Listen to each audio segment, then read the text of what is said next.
میری اکثر بہنوں کا مجھے ایک ہی سوال موصول ہوا کہ ہم فوکسڈ نہیں رہ پاتی، شاید استقامت نہیں اختیار کر سکتی۔ کوئی بھی نیکی کا کام شروع کرتے ہیں، پھر کچھ ہی عرصے بعد چھوڑ دیتے ہیں، چھوٹ جاتا ہے۔ اس کے لیے ہمیں کچھ بتائیں۔ سب سے پہلے تو میں آپ کو مبارک دینا چاہوں گی کہ یہ سوال ہی فوکسڈ ہونے کی نشانی ہے، کیونکہ اصل میں یہی ہلچل ہی آپ کو آپ کے گولز پر فوکسڈ رکھتی ہے۔ لاپرواہ تو وہ ہے کہ جس کو اپنے ٹریک کا پتہ ہی نہ ہو، اپنی منزل کا، گولز کا علم ہی نہ ہو کہ میں نے جانا کہاں تھا اور میں ہٹا یا صحیح جا رہا ہوں۔ تو یہ پریشانی کی نہیں بلکہ خوشی کی بات ہے۔ سوال تو ابھی بھی باقی ہے کہ چلیں پتہ چل گیا ہم راستے سے ہٹے ہیں، اب پریشانی تو پھر بھی باقی ہے نا کہ فوکس کیسے رکھیں، استقامت کیسے ملے۔ میری بہنوں، استقامت صبر سے آتی ہے۔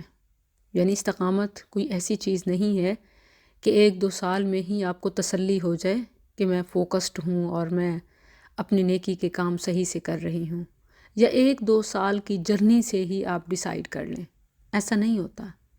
استقامت لائف ٹائم دین پر کاربند رہنا، اللہ کی اطاعت کے کاموں میں لگا رہنا، ثابت قدم رہنا اور ہمیشگی کا نام ہے۔ تو آپ کیسے 20-30 یا 40 سال کی عمر میں یہ فیصلہ کر لیتی ہیں یا یہ مایوسی اختیار کر لیتی ہیں یا یہ پریشانی ہو جاتی ہے کہ میں فوکسڈ نہیں ہوں؟ حالانکہ 40 سال کی عمر تک تو یہ جسٹ لرننگ ہے، جسٹ ٹریننگ ہے، یہ نہ تو پریکٹیکل ہے اور نہ ریزلٹ ہے۔ اس حوالے سے سورہ الاحقاف کی آیت 15 دیکھیے گا اور آپ کی تسلی ہوگی۔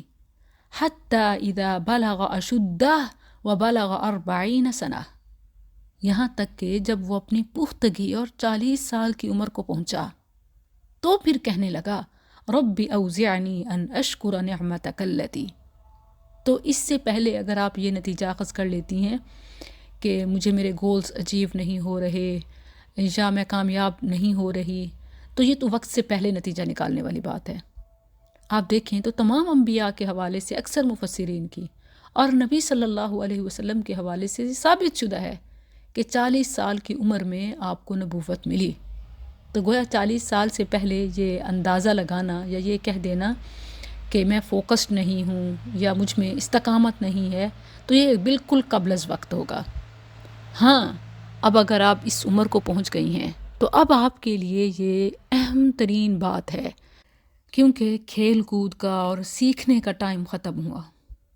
اب عملی زندگی کا اور کامیابی حاصل کرنے کا وقت ہے، اور ٹائم صرف تھوڑا نہیں بہت تھوڑا ہے، اور کام صرف زیادہ نہیں بہت زیادہ ہے۔ ادھر ادھر کی غیر اضافی چیزوں کو کٹ کریں، گولز ود پریورٹیز، یعنی فرائض کو مد نظر رکھتے ہوئے اپنے گولز ٹارگٹ فکس کر لیں، اور پھر اپنا ڈیلی کا ٹائم ٹیبل لیکن ود فلیکسیبلٹی اسے متعین کریں۔ کوئی بھی ایسا ٹائم ٹیبل نہ بنائیں کہ 1-2 دن سے زیادہ آپ چل نہ سکیں۔ ایک اہم بات کہ جتنی بھی آپ کی ٹریک کرنے والی چیزیں ہیں ان کو تلاش کریں، اور ایک اہم چیز جو میں سمجھتی ہوں وہ سب کا اسکرین ٹائم ہے۔ یہ ہمیں ٹریک کر جاتے ہیں، ہمیں پتہ ہی نہیں ہوتا کہ ہمارا کتنا ٹائم اسکرین ٹائم کی نظر ہو جاتا ہے۔ تو جو اس کو کنٹرول کر لیتا ہے اور لیمیٹڈ کر لیتا ہے تو وہ زندگی میں سب کچھ کر سکتا ہے۔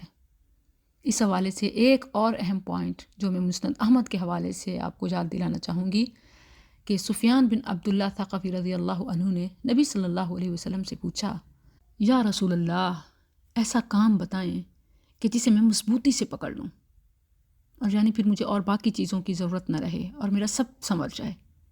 تو نبی صلی اللہ علیہ وسلم نے کیا فرمایا کہ کہو میرا رب اللہ ہے، پھر اس پر ڈٹ جاؤ۔ اس سے یہ بات معلوم ہوتی ہے کہ ہمارے تمام تر معاملات میں ہماری ترجیح فرائض کی ادائیگی رب کی رضا ہونی چاہیے۔ سیکنڈلی، انہی صحابی نے پھر پوچھا کہ اللہ کے نبی، سب سے خوفناک چیز یعنی جس کے حوالے سے سب سے زیادہ میں خبردار رہوں، بچوں، وہ بھی بتا دیجئے۔ تو آپ صلی اللہ علیہ وسلم نے زبان کو پکڑا اور فرمایا، یہ زبان یعنی اس کی حفاظت۔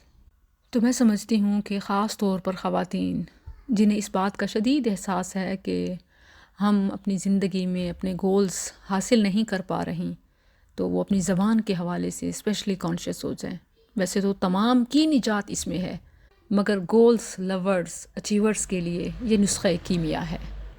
کیونکہ باتوں ہی باتوں میں ہم ڈی ٹریک بھی ہوتے ہیں، ان فوکسڈ بھی ہوتے ہیں، اور استقامت بھی ختم ہوتی ہے، اور گناہوں میں بھی